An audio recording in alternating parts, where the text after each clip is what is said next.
Hello everyone, स्वागत है आप सभी का आज के सेशन में। आज हम डिस्कस करने वाले हैं इम्पॉर्टेंट दो मेथड्स को जो हर एग्जाम में पूछी जाती हैं। आज का हमारा टॉपिक होगा आगमन और निगमन विधि, इंडक्टिव और डिडक्टिव मेथड क्या है। मैं यहाँ पे डिस्कस करूंगी आगमन विधि के बारे में, उसके कुछ इंपॉर्टेंट जो सूत्र होते हैं वो मैक्सिम जो है। बाकी मेरिट्स डीमेरिट्स को डिस्कस करेंगे, आगमन विधि की क्या विशेषता है, लाभ है, क्या हानि है, उदाहरण से समझेंगे। इसी के साथ साथ निगमन विधि को हम समझेंगे कि निगमन विधि की क्या लाभ है, क्या हानियां हैं और निगमन विधि में हम किन सूत्रों का पालन करते हैं। तो ये जितनी चीजें हैं इनसे आपका जो एक दोनों मेथड को लेकर के कंसेप्ट है वो जरूर क्लियर होगा एंड आप कोई भी क्वेश्चन इजीली कर लेंगे, ठीक है। एंड ऑफ कोर्स मजा तो आएगा ही, तो पूरी वीडियो जरूर देखना एंड वीडियो अच्छी लगेगी तो इसको शेयर जरूर कीजिएगा आप लोग, ठीक है। चलिए शुरू करते हैं, फिर हम समझने की कोशिश करते हैं दोनों विधियों को।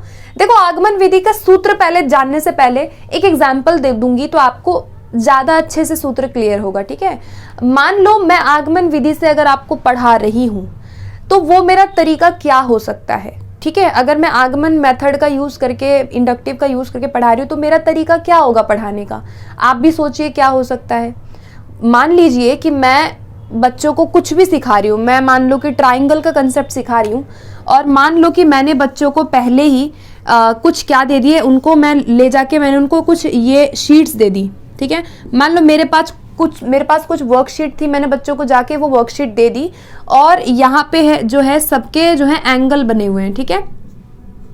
इस तरह से मैंने 4 त्रिभुज लेके चली गई, मैं ABCD, मैं ये 4 त्रिभुज लेके चली गई और मैंने बच्चे को कहा कि अच्छा बच्चे आप सभी लोग क्या करिए, इन सारों का क्या करो, माप निकालो, इनका क्या निकालो, माप निकालो और माप निकाल के उसके बाद मुझे बताओ कि ये कितने डिग्री का एंगल है, मतलब कि सभी का योग कितना आ रहा है, ठीक है। मैंने ये बच्चों को एक काम दिया। अब बच्चे क्या करेंगे, बच्चे इसको पहले क्या करेंगे, उनके सामने क्या है, ये उदाहरण है, उनके सामने क्या है, उदाहरण है। अब वो इन उदाहरणों को देखेंगे, विश्लेषण करेंगे, उसके बाद मापेंगे और मापने के बाद मुझे एक कंक्लूजन देंगे। मापने के बाद मुझे बोलेंगे कि मैम सबका जो जोड़ है वो क्या है, 180 है, सबका 180 जोड़ है, ठीक है।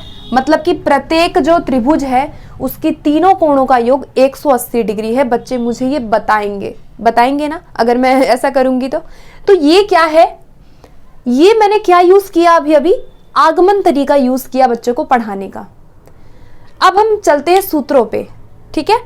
आगमन जो है वो स्पेसिफिक टू जनरल की ओर जाता है। इसका बहुत इंपॉर्टेंट सूत्र है, फ्रॉम स्पेसिफिक टू जनरल। अब ये स्पेसिफिक का अर्थ क्या है, ये यही है जो मैंने अभी आपको बताया। मैंने बच्चों को स्पेसिफिक चीज दी है, मैंने बच्चों को कुछ उदाहरण दिए हैं, ट्रायंगल 1, ट्रायंगल 2, ट्रायंगल 3, ट्रायंगल 4। ये क्या है, स्पेसिफिक। अभी बच्चों को कुछ नहीं बताया मैंने बच्चों को कोई जाके सिद्धांत, फॉर्मूला, सूत्र और मैंने कोई थ्योरम नहीं बताई है। मैंने उनको ये नहीं कहा कि अच्छा बच्चों आज हम ये पढ़ेंगे कि त्रिभुज के जो है तीनों कोणों का योग 180 होता है, आइए पढ़ते हैं। मैंने ऐसा नहीं बोला। मैंने उनको पहले कुछ काम दिया करने के लिए, मैंने उनको ऑब्जर्व करने के लिए दिया है। दैट मीन्स कि ये विशिष्ट है। विशिष्ट से बच्चों ने क्या किया, कंक्लूजन निकाला। बच्चों ने कहा कि मैम सबका जोड़ 180 आ रहा है, हर एक त्रिभुज का योग 180 है। तो ये क्या है, सामान्य। उन्होंने सामान्यीकृत कर दिया, जनरलाइजेशन है ये, ठीक है। तो यही है आगमन का सूत्र कि आगमन विधि स्पेसिफिक टू जनरल की ओर जाती है। दूसरा, ये ज्ञात से अज्ञात की ओर जाती है। उनको ये ज्ञात था, बच्चों को ज्ञात था कि अच्छा ये 60 है, ये 60 है, ये 60 है, तीनों को प्लस करना है, ज्ञात है। मैंने उनको सामने कुछ एग्जाम्पल दे दिए, मैंने उनको पहले ही दे दिया एग्जाम्पल्स वगैरह। ज्ञात है, ज्ञात से बच्चों ने क्या निकाला, यहाँ पे खोज की है। ध्यान से समझना क्या बात मैं बोल रही हूँ कि यहाँ बच्चे खोज किया, बच्चों ने खुद बताया है कि मैम 180 आ रहा है। तब आप बोलेंगे कि यस, इसका मतलब कि तब आप उनको रूल बताएंगे कि तब आप उनको कोई ये जो फॉर्मूला है, ये जो एक जो भी एक टर्म है ये आप बताएंगे, ठीक है, कि हाँ ऐसा होता है, 180 ही होता है मैथ्स में। तो यानी कि यहाँ पे बच्चों ने खोज किया, बच्चों ने खुद यहाँ पे कंक्लूजन को निकाला, इसीलिए इसे हम नोन टू अननोन कहते हैं। नोन से अननोन की तरफ गए हैं, जो अज्ञात था वो बच्चों ने निकाला, यहाँ पे डिस्कवरी की उन्होंने, ठीक है। तीसरा है एग्जाम्पल टू रूल, हम जाते हैं आगमन में। यहाँ पे एग्जाम्पल मैं पहले लेके चली गई, मैंने उनको पहले 4 एग्जाम्पल दिया, उसके बाद बच्चों ने यहाँ पे खुद किया जो भी करना था उनको, और वो रूल पे पहुंचे। वो उन्होंने क्या निकाला, रूल निकाला, सबको उन्होंने जोड़ा और एक रूल पे गए कि मैम 180 आ रहा है, आंसर तो ये आ रहा है, तो ये रूल है, ठीक है। तो ये क्या है कि आपका स्पेसिफिक टू जनरल है, आपका नोन टू अननोन है, एग्जाम्पल टू रूल है, या कंक्रीट टू एब्स्ट्रैक्ट की ओर हम यहाँ पे जाते हैं, यानी मूर्त से हम अमूर्तता की तरफ जाते हैं। आपने ये एग्जाम्पल दिए थे, ये क्या है, ये मूर्त है, क्या है, ये मूर्त है। आपने उनको दे दिया कि बेटा इसको करिए, सभी लोग करो। अब अमूर्त क्या है, जो उन्होंने रूल निकाला वो अमूर्त है। तो ये सारे क्या है, आगमन विधि के सूत्र हैं जो कि हम यूज करते हैं while teaching. Okay, so I hope आपको क्लियर हो गया होगा। अभी निगमन भी देखेंगे, ठीक है। अब देखो इसके स्टेप्स क्या होते हैं, स्टेप्स अब आपको बहुत इजीली समझ में आ जाएगा। कुछ स्टेप्स होते हैं आगमन विधि के। पहला स्टेप आगमन विधि का होता है उदाहरणों का प्रस्तुतिकरण। आप जब भी आगमन विधि से पढ़ा रहे हैं तो सबसे पहले आप बच्चों के सामने कुछ उदाहरणों को प्रस्तुत करते हैं। सबसे पहले उदाहरण आते हैं। मैंने यहाँ पे पहले आप कुछ उदाहरणों को प्रस्तुत किया, तो पहला स्टेप हुआ। दूसरा, बच्चे ऑब्जर्व करेंगे, निरीक्षण यानी ऑब्जर्वेशन। अब बच्चे एक एक को देखेंगे, एक एक को जांचेंगे, मापेंगे, निरीक्षण कर रहे हैं, अवलोकन कर रहे हैं, ठीक है। तो सेकंड स्टेज क्या है, अवलोकन करना। तीसरा, नियमीकरण करना। नियमीकरण का मतलब उन्होंने आंसर को निकाला, ये नियमीकरण है। क्या है, नियमीकरण, आंसर निकल गया उनका, नियमीकरण हो गया। फिर चौथे पे आता है सामान्यीकरण। अब इसको जनरलाइज करेंगे हम।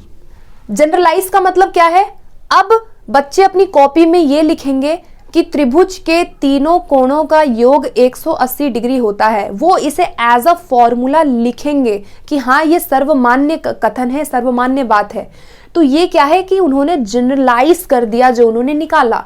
तो सामान्यीकरण हो गया, जनरलाइजेशन, एंड लास्ट में उसको फिर से बच्चे टेस्ट करेंगे।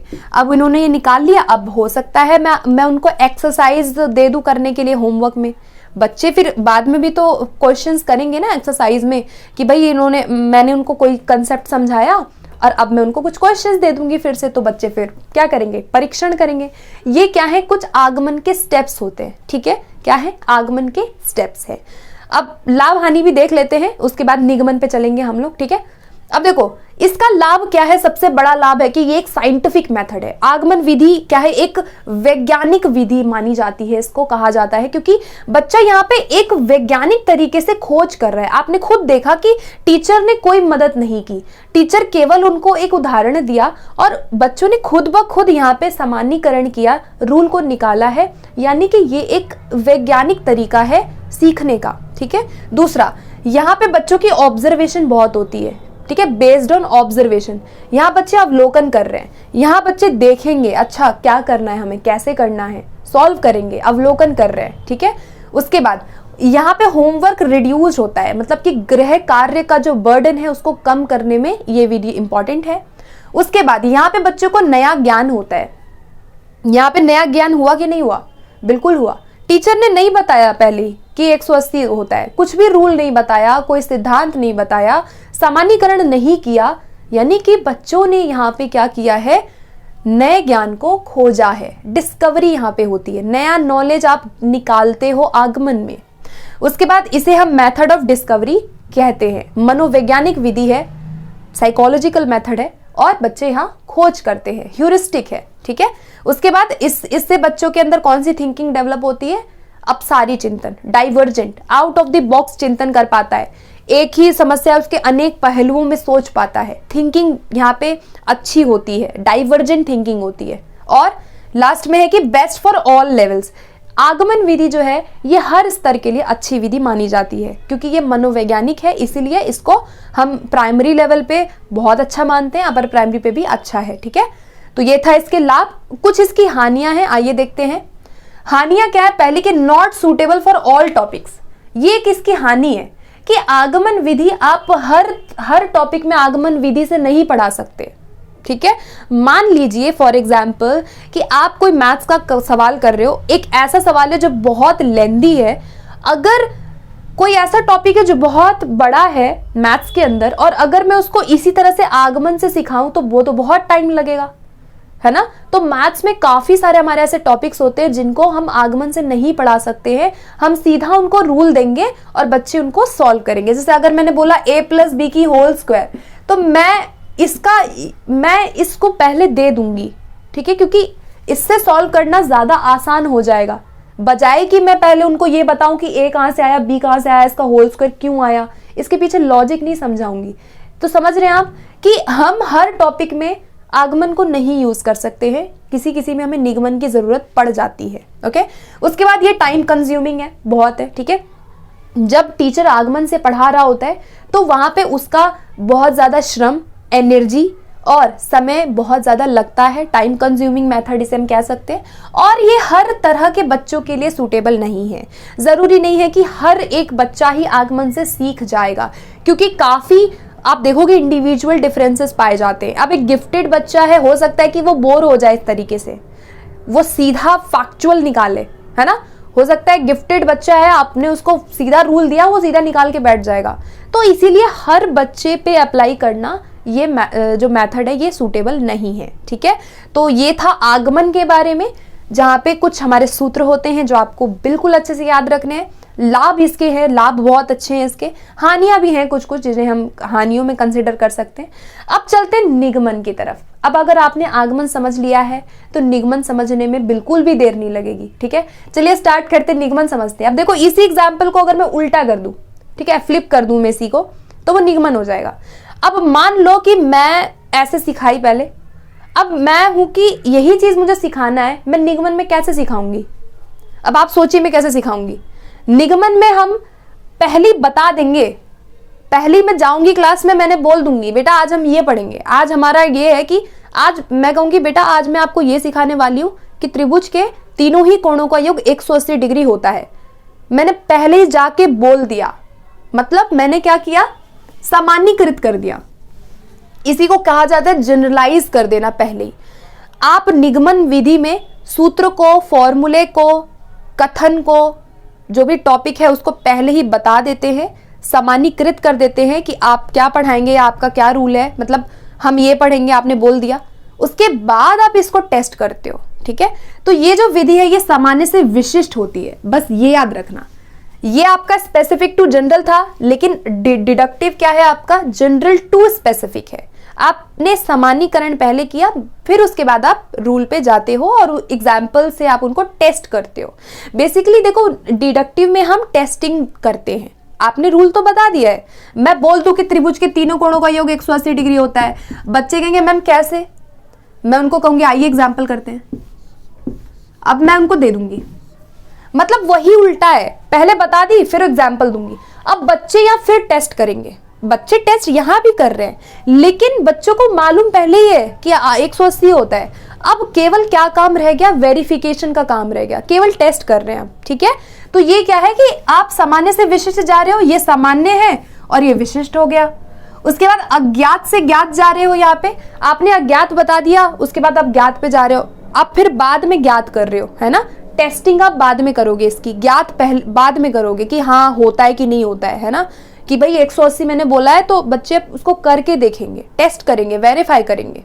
उसके बाद ये नियम से उदाहरण होता है, रूल टू एग्जाम्पल। अब समझ आ गया होगा, रूल पहले बता दी मैंने सामान्यीकृत पहले कर दिया, रूल बता दिया, अब एग्जाम्पल हम करेंगे। अब मैं उनको बोलूंगी कि अच्छा बच्चे अब ये मेरे पास 5 त्रिभुज है, इनको आप करके देखिए और मुझे बताइए कि क्या आपका आंसर आ रहा है 180। अब बच्चे करेंगे, तो बच्चे यहां कर तो रहे हैं लेकिन उनको पता पहले ही है रूल का, ठीक है। और इसके स्टेप्स क्या होते हैं आइए देखते हैं स्टेप्स में। पहला है सामान्य नियमों का प्रस्तुतिकरण। नियमों का प्रस्तुतिकरण आपने कर दिया, पहले ही बता दिया।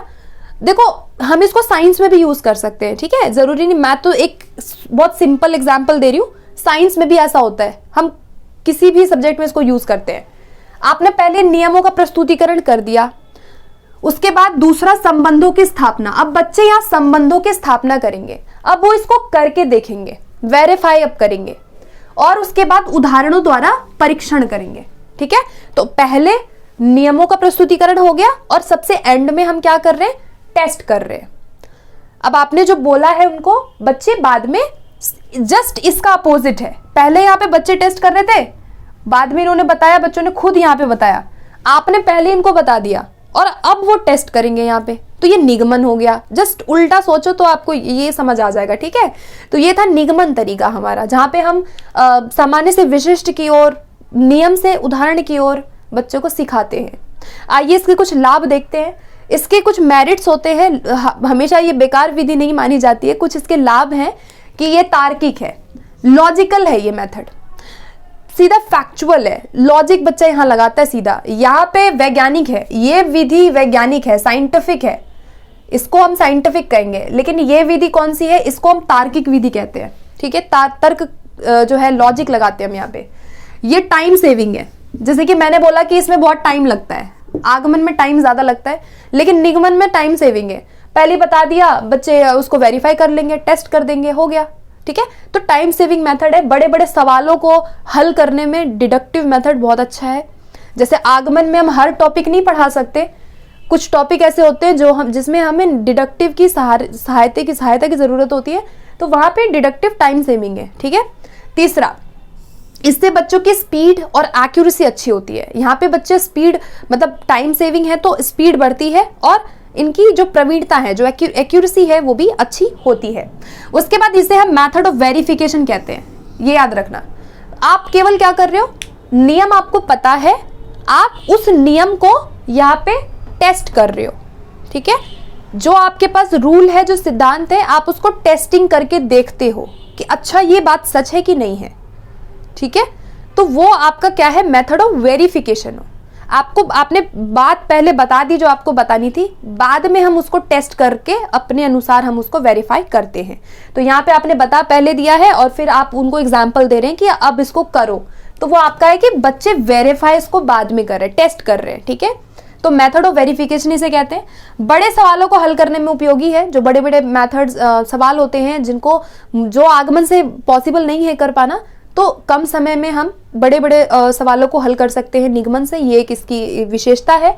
और इससे अभी सारी चिंतन विकसित होती है। कन्वर्जेंट थिंकिंग है, मतलब सीधा फैक्चुअल सोचते हैं हम, यहाँ पे आउट ऑफ द बॉक्स चिंतन नहीं हो रही है। कन्वर्जेंट थिंकिंग है, फैक्चुअल चीजों पे बच्चा बात करता है, सीधा नियम लगाएगा, सीधा फैक्ट लगाएगा और जो भी मेन बात है उस पर जाएगा और डायरेक्टली हल कर देगा, सॉल्व कर लेगा। क्रिएटिवली बहुत ज्यादा क्रिएटिव यहाँ बच्चा नहीं होता है, ठीक है। तो ये कन्वर्जेंट थिंकिंग को अच्छा करती है, ओके, कन्वर्जेंट को। और ये अपर प्राइमरी में ज्यादा अच्छी मानी जाती है। Deductive method upper primary level पे अच्छा माना जाता है। और आगमन, अगर मैं बोलूं, आगमन सभी लेवल पे आगमन अच्छा है, ठीक है। अपर प्राइमरी सब पे अच्छा है, लेकिन स्पेसिफिकली डिडक्टिव की बात करें तो अपर प्राइमरी लेवल पे बड़ी क्लासेस में ये ज्यादा उपयोगी है। प्राइमरी लेवल पे ये विधि अच्छी नहीं मानी जाती है, ठीक है, क्योंकि ये साइकोलॉजिकल नहीं है, ओके। चलते हानियों की तरफ, तब बात करते हैं कि क्या इसकी हानियां हैं। डीमेरिट में सबसे पहले नॉट साइकोलॉजिकल, ठीक है। यहाँ पे बच्चा डिस्कवरी कर रहा था, यहाँ उसकी डिस्कवरी हो रही है, साइंटिफिक है यहाँ पे। लेकिन इधर मैं बोलूं तो इधर कोई डिस्कवरी नहीं कर रहा, यहाँ केवल टेस्ट कर रहा है। तो ये अमनोवैज्ञानिक विधि है, साइकोलॉजिकल नहीं है ये, ओके। दूसरा, रटने पे बल मिलता है। यहाँ पे क्या होता है ना कि जब आप निगमन से आप जब पहले ही बच्चों को जनरलाइज कर देते हो, रूल बता देते हैं जब हम, तो यहाँ पर बच्चों की एक हैबिट हो जाती है चीजों को रटने की। बच्चा यहाँ बहुत अपनी बुद्धि नहीं लगाता, तर्क नहीं लगाता बहुत ज्यादा कि क्यों है, क्या है, कैसे है, खोज नहीं करता है। तो इसीलिए यहाँ पे बच्चे में रटने की प्रवृत्ति विकसित होती है। ये एक हानि है कि रटने पे बल देती है ये विधि, ओके। उसके बाद यहाँ पे स्टूडेंट ज्यादातर पैसिव होते हैं, टीचर ज्यादा एक्टिव होता है, ठीक है। बच्चे पैसिवली सुन रहे होते हैं, बता दिया आपने रूल, बच्चे उसको केवल टेस्ट कर रहे हैं। अब उनका काम यही है कि उनको केवल जो आपने बताया है उसको टेस्ट करके वेरीफाई करना है कि हाँ ये ऐसा होता है कि नहीं होता है। लेकिन यहाँ पे बच्चा पूरा टाइम एक्टिव था, उसने खुद खोजा, उसने खुद निकाला ये चीज, तो यहाँ ज्यादा एक्टिविटी हो रही है उसकी, है ना। यहाँ पे कम हो रही है, यहाँ पे बच्चा पैसिव है। उसके बाद यहाँ पे क्रिएटिविटी नहीं होती है, ना ही ओरिजिनलिटी होती है। अब आपने पहले जो चीज उनको बता दी है, तो यहाँ कुछ उनके लिए निकालने के लिए कुछ नहीं है, है ना। कुछ नया नहीं खोज कर रहे हैं, कोई क्रिएटिव बच्चा यहाँ नहीं होता है, ना ही उनकी कोई नवीनता होती है, ओरिजिनलिटी होती है, ठीक है। ओरिजिनल नहीं सोच पाता है बच्चा, तो ये इसकी कुछ हानियां हैं। उसके बाद कोई नया ज्ञान यहाँ पे नहीं मिलता। जब आप डिडक्टिव से पढ़ा रहे होते हो तो कोई न्यू नॉलेज नहीं निकला यहाँ पे, है ना। यहाँ पे तो उन्होंने खोज किया, तो एक अलग फीलिंग यहाँ पे उनको आएगी कि हाँ हमने निकाला है कुछ, यहाँ पे खोज किया है, उदाहरण से नियम गए वो। तो नियमों को निकालना, नियमों की खोज करना यहाँ पे होता है। यहाँ पे पहले ही नियम बता दिया, केवल उसको वेरिफिकेशन हम कर रहे हैं, केवल टेस्ट कर रहे हैं, इसीलिए कोई नया नॉलेज यहाँ पे ये विधि नहीं देती है हमें, ये इसकी एक हानि है, ठीक है। सो गाइज, ये थे आगमन और निगमन के कुछ इंपॉर्टेंट चीजें। सारी चीजें ऐड मैंने लगभग कर दी है। इतनी चीजें अगर आपने समझ लिया तो आप कोई भी क्वेश्चन रॉन्ग नहीं करेंगे। एंड मुझे उम्मीद है कि आपको ये सेशन अच्छा लगा होगा, ठीक है। सेशन कैसा भी लगे आप मुझे फीडबैक दिया करें, जैसे कि मैं हर वीडियो में कहती हूँ, आपका फीडबैक मेरे लिए बहुत वैल्यूएबल होता है, ठीक है। आपको जैसा भी वीडियो लगे आप मुझे प्लीज़ बताएं। और चैनल पे पहली बार अगर आप हैं तो सब्सक्राइब कर सकते हैं चैनल को, अपने दोस्तों में प्लीज़ इस वीडियो को आप शेयर कीजिए, सपोर्ट कीजिए इसी तरह से, ठीक है। तो मिलते हैं फिर अगले सेशन में बहुत जल्दी। कोई टॉपिक चाहिए तो आप कमेंट सेक्शन में मुझे बता सकते हो, मैं उस पर ज़रूर वीडियो बनाऊंगी, ठीक है। तो मिलते हैं फिर, ओके, थैंक यू।